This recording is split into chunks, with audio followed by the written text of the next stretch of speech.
At Christmas, my daughter-in-law said, "We'll be spending Christmas at my mom's house. You can stay here." I didn't argue.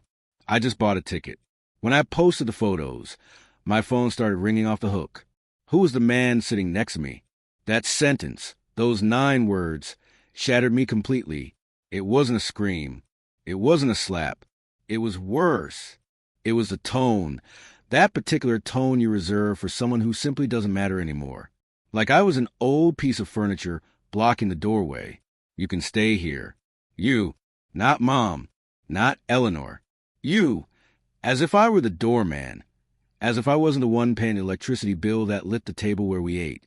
As if I wasn't the one buying the turkey. She didn't even know how to cook properly. It was December 15th, 10 days before Christmas. We were sitting in my dining room, the same one where I'd celebrated Damien's first steps 36 years ago. The same one where we'd held the wake for my husband, Robert, when cancer took him 20 years earlier. The ivory-colored walls still held echoes of laughter that no longer existed. Vanessa dropped those words while cutting a piece of chicken.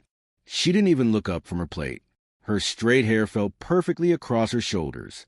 Her flawless manicure gleamed under the crystal chandelier I'd inherited from my mother. Everything about her screamed control, calculated perfection. And my son, my Damien, was sitting right beside her, his eyes glued to the embroidered tablecloth. The same tablecloth I had stitched, point by painstaking point, for months when he was 5 years old. I waited. I waited for him to say something, to lift his head, to defend me. Nothing. The silence in the room grew thick, like fog. I could hear the ticking of the wall clock Robert had given me on our 10th anniversary. Every second felt like a hammer blow against my chest. Damien.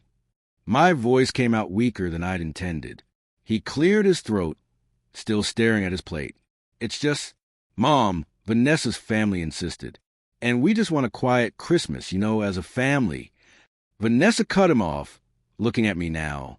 Her brown eyes, which everyone called beautiful, pierced straight through me.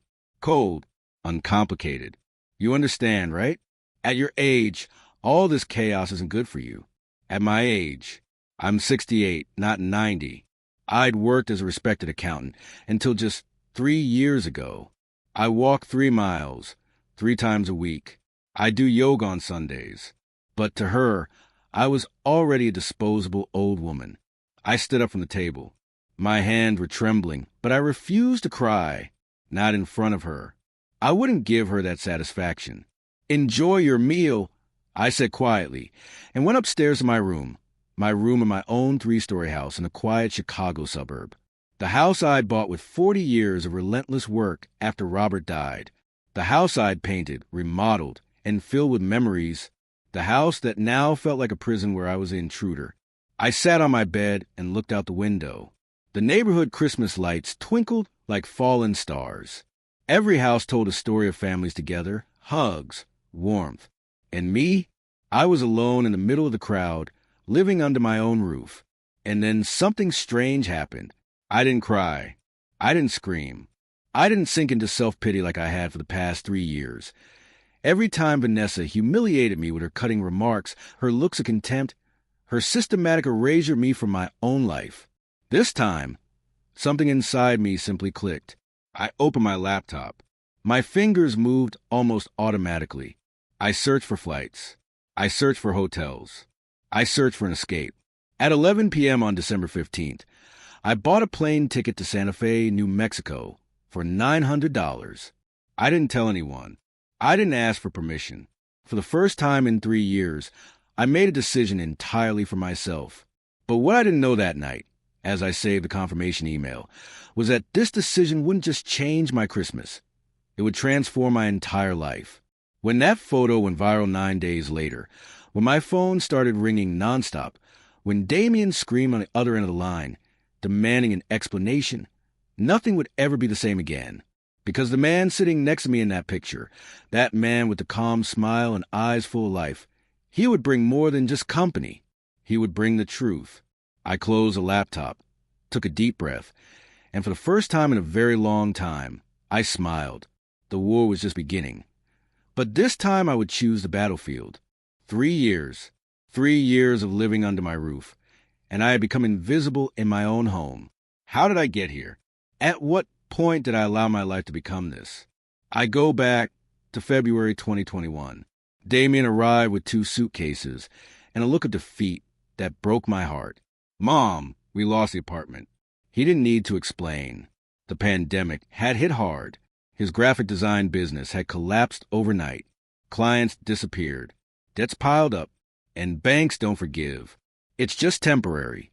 Vanessa had announced that first day, walking into my house wearing Gucci sunglasses and dragging for Louis Vuitton suitcases behind her.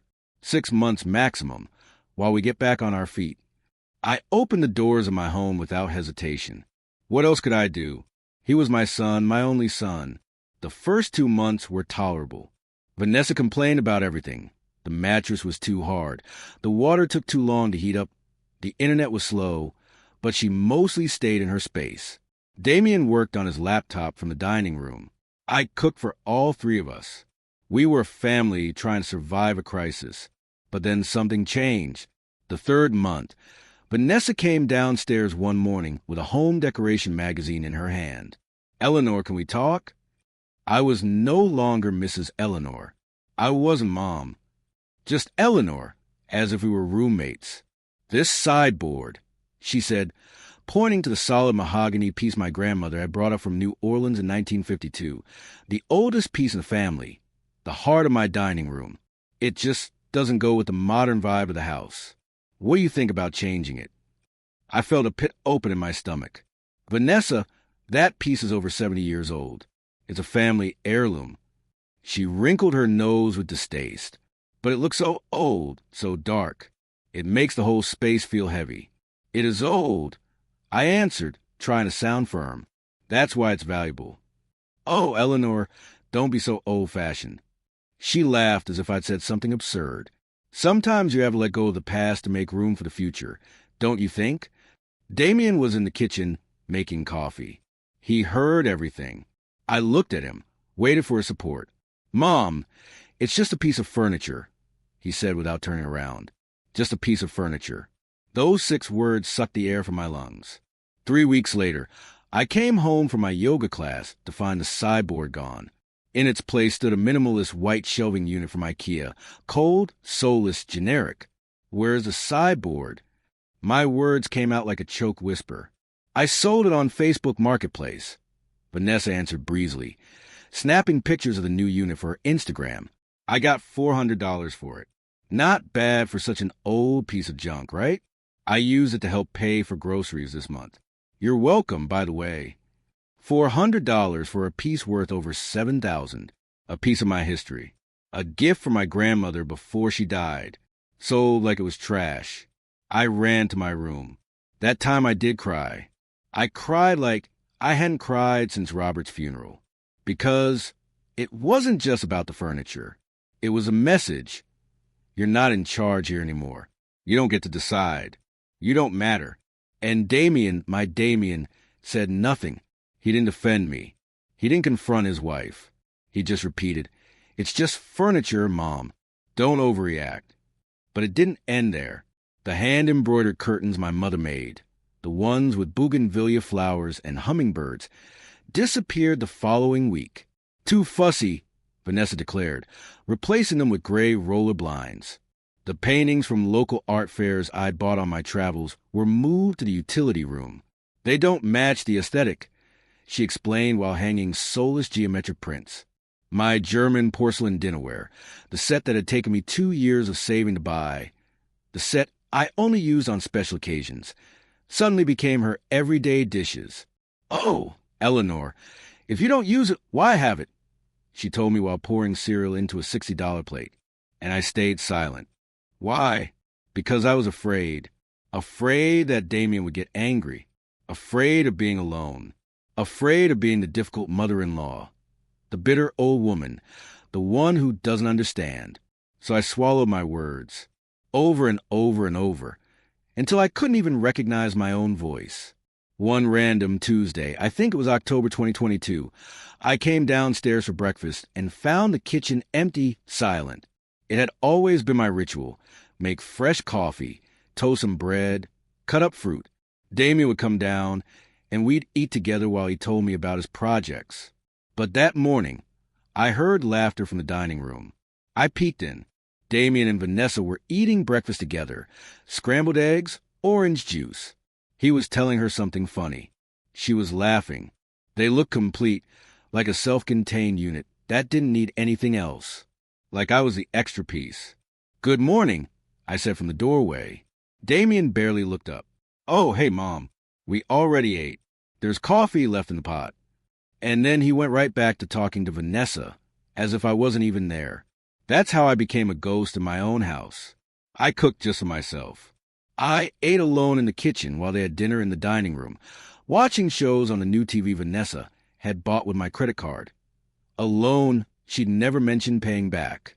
I watched television alone in my room. I slept alone with the weight of silence crushing my chest. And the bills. Oh, the bills.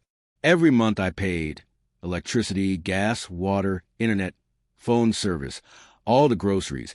The meals out when Vanessa didn't feel like cooking, her Pilates classes, the gas for Damien's car, the veterinarian for the cat she'd adopted without asking me. $2,400 on average. Every single month. $2,400 from my pension, from my savings, from the money I had scraped together my entire life to have a peaceful retirement.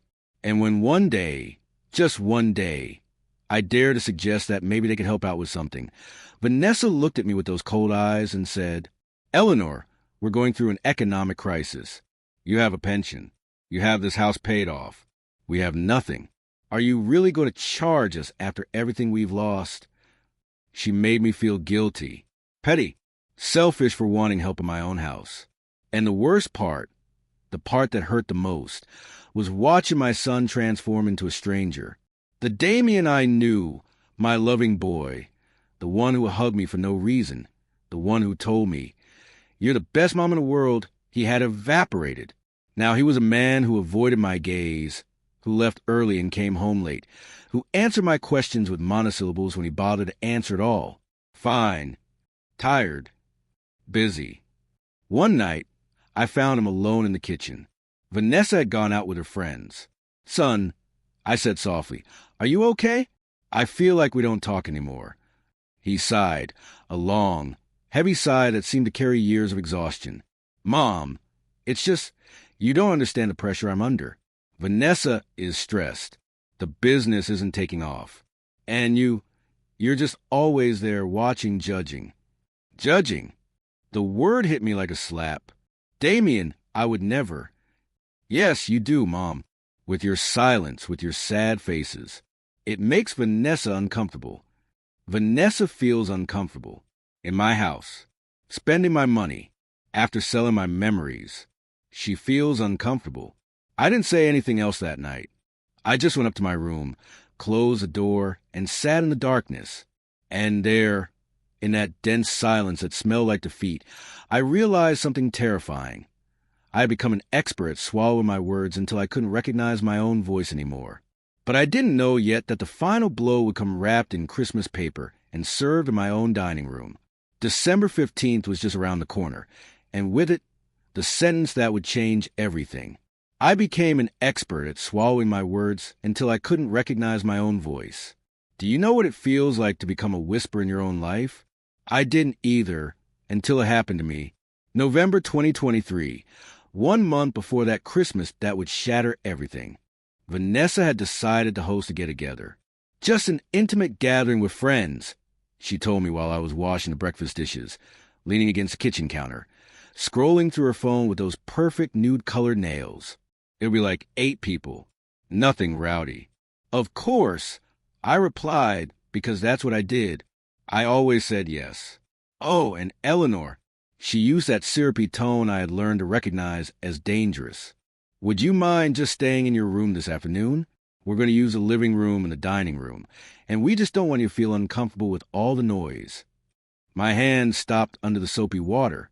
"Stay in my room." "Yeah, just so you can rest. The girls can be so loud."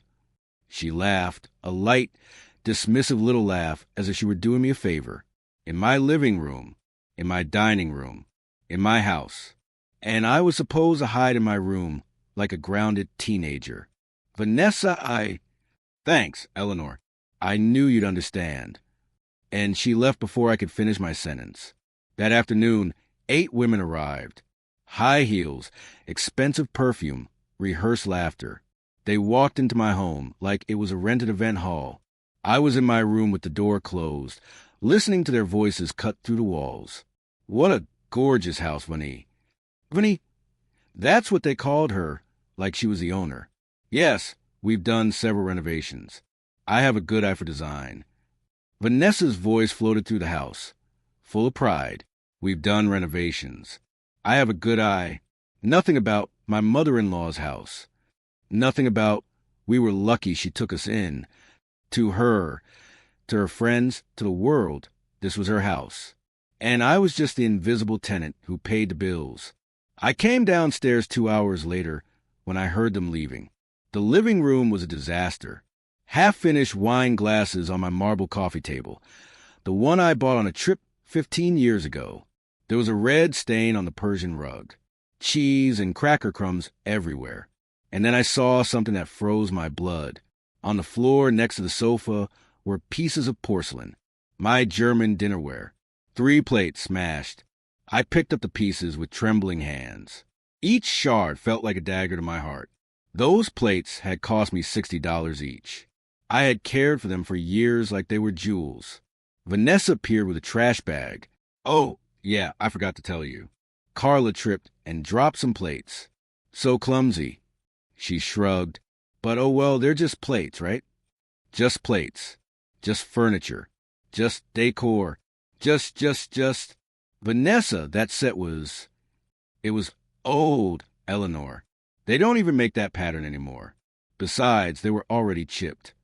She started gathering glasses casually. You should buy something more modern, more practical. Chipped? My plates didn't have a single scratch before she arrived. I washed them by hand. I stored them with tissue paper between each one. But now they were chipped. Like me. Like my life.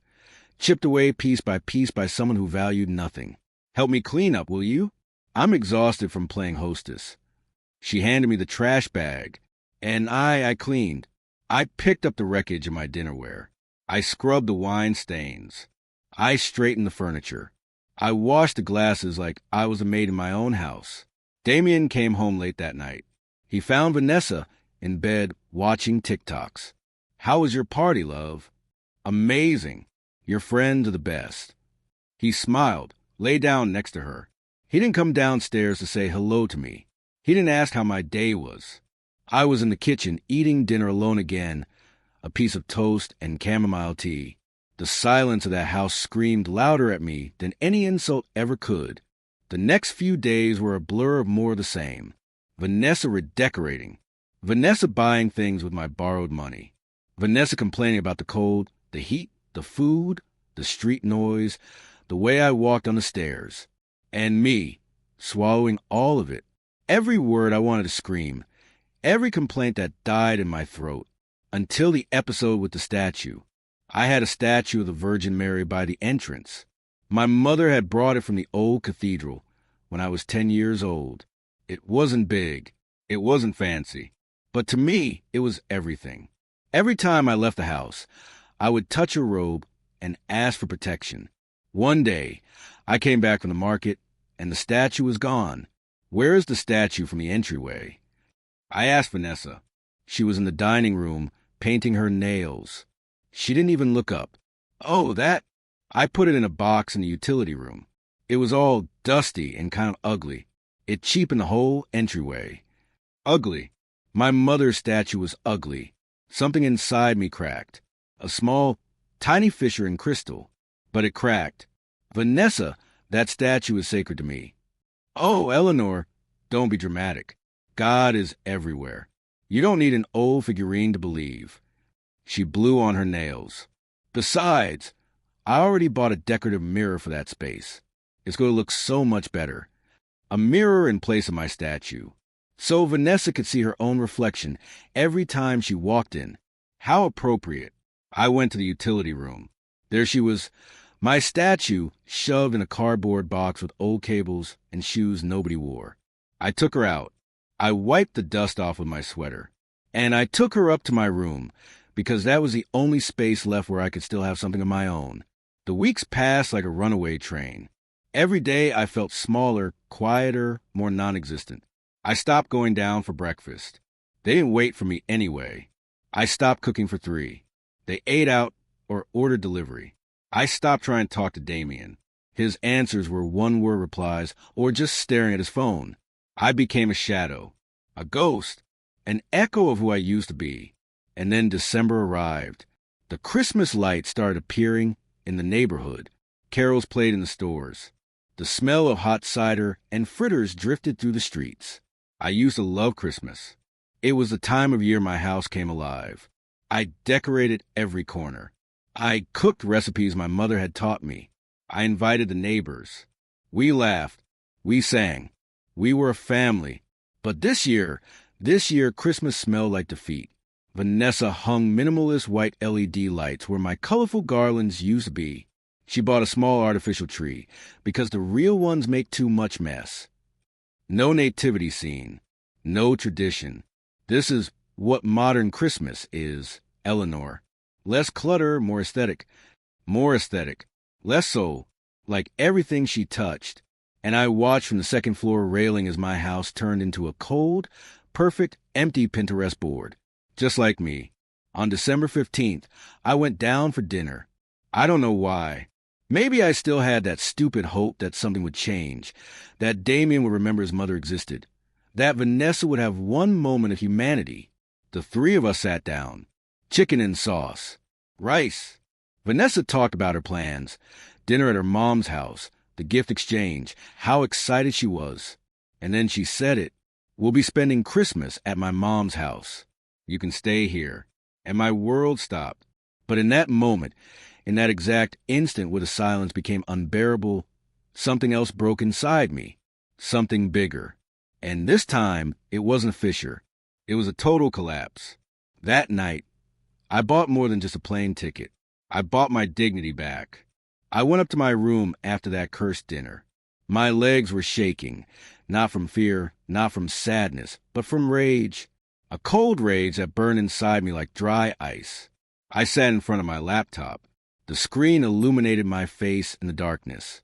I could hear laughter downstairs. The TV was on. Damien and Vanessa enjoying their night as if nothing had happened. As if they hadn't just shattered me into 1,000 pieces. I opened the browser. My fingers flew across the keyboard. Flights. Chicago to Santa Fe. December 24th. Options appeared. I analyzed prices, times, layovers. My brain was working with a strange clarity, like I had been waiting for this moment for years without knowing it. $900. Round trip. Leaving December 24th at 7 a.m., returning December 28th. For days away from this house. For days away from the humiliation. For days to just breathe. My finger paused over the purchase button. What if this was a mistake? What if this made things worse? What if Damien got angry? What if? No. Enough what ifs. Enough living in fear of upsetting others while they trampled me without a second thought. Click. Purchase confirmed. My heart was pounding so hard I could feel the pulse in my temples. I took a deep breath, 1, 2, 3 times. Then I did something I'd never done before. I opened my online bank account. I wanted to see. I needed to see in cold, hard numbers what I already knew in my heart. Bank statements. January 2021 to December 2023. I started adding up every electricity payment, every grocery bill, every dinner out, every loan that was never repaid, every one of Vanessa's whims charged to my card. My hands shook as I wrote in a notebook. Utilities, groceries, gas, dinners, medical expenses for them, Vanessa's shopping. I stopped. I checked the numbers twice. 3 times. It couldn't be. I added it all up again. $86,400. $86,000 for $100 in 3 years. That was more than my annual salary when I was working.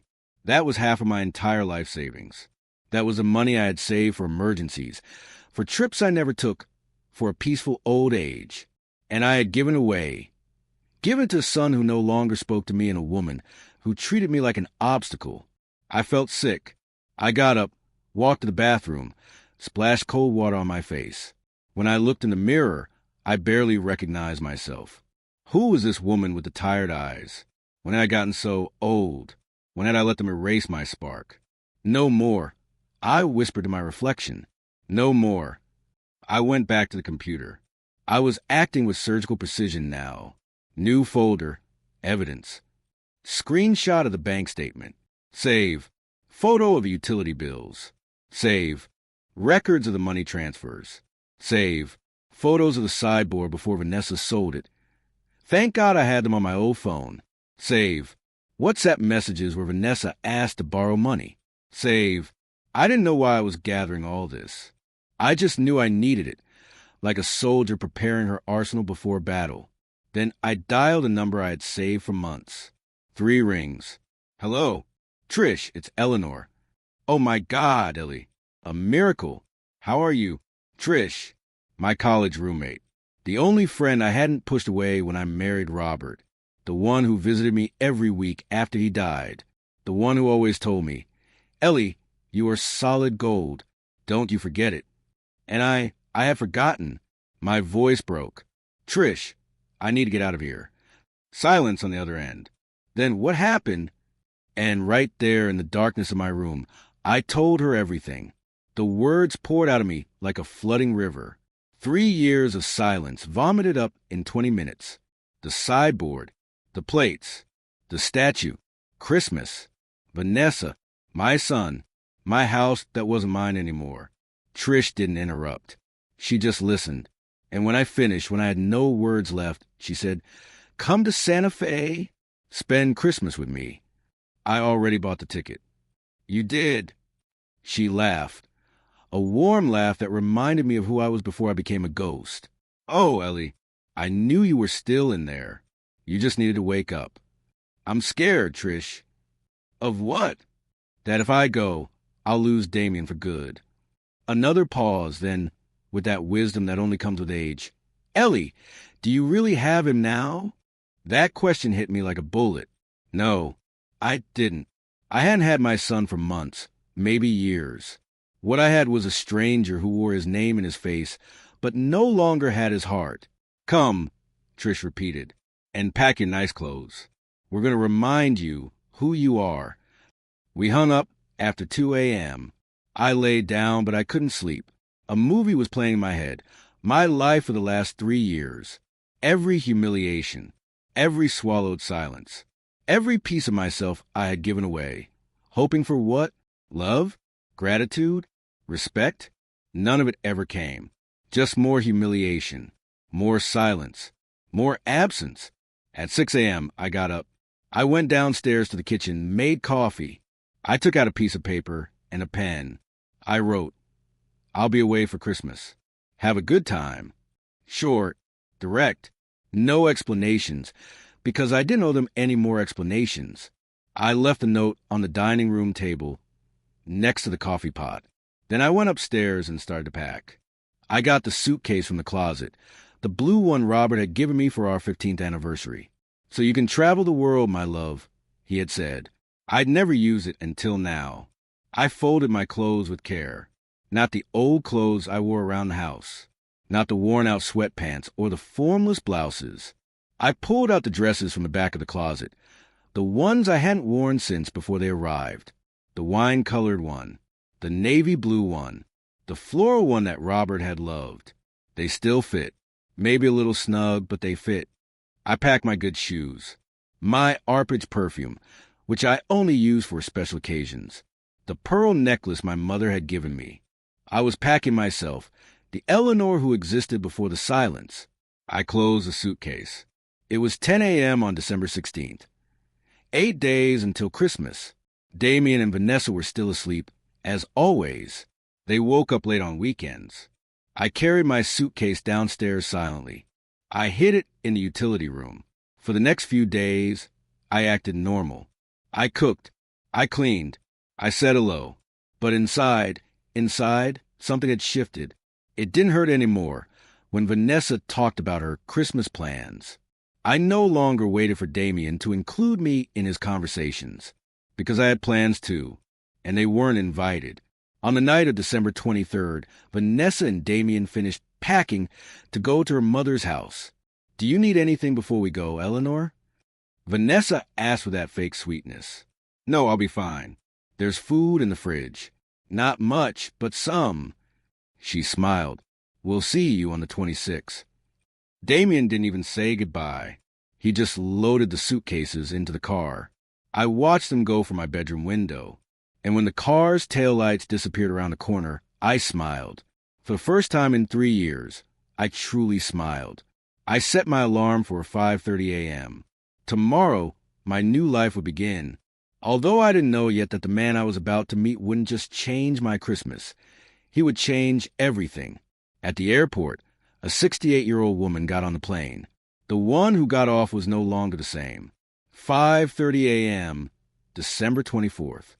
The alarm went off in the darkness. I shut it off before the second beep. My heart was beating like a war drum. I got up in silence, even though there was no one in the house. The ghost of 3 years of humiliation still made me walk on eggshells. I showered.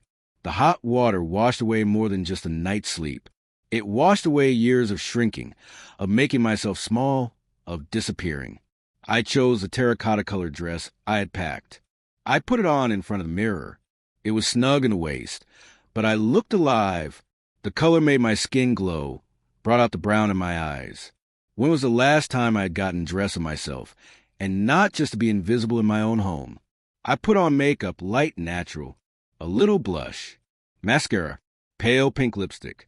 The woman in the mirror looked back at me with something that resembled hope.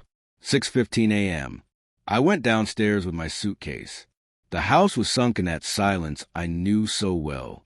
But now it wasn't suffocating me. Now it was a promise of freedom. I ordered an Uber.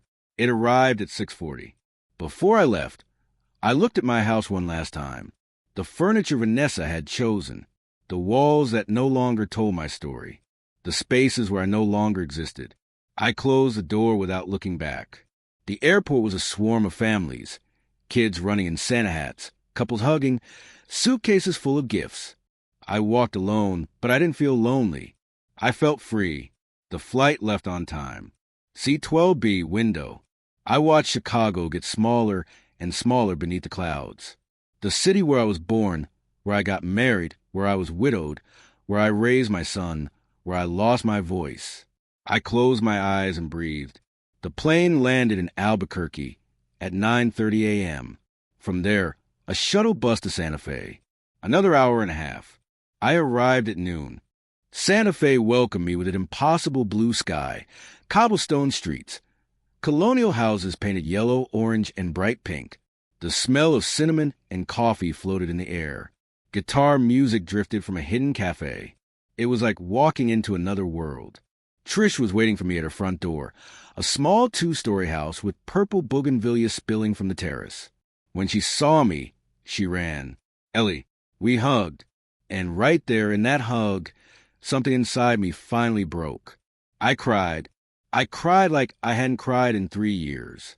I cried for the sold sideboard, the broken plates, the hidden statue, the stolen Christmases, my lost voice. I cried it all out. Trish just held me. She didn't say, "Don't cry."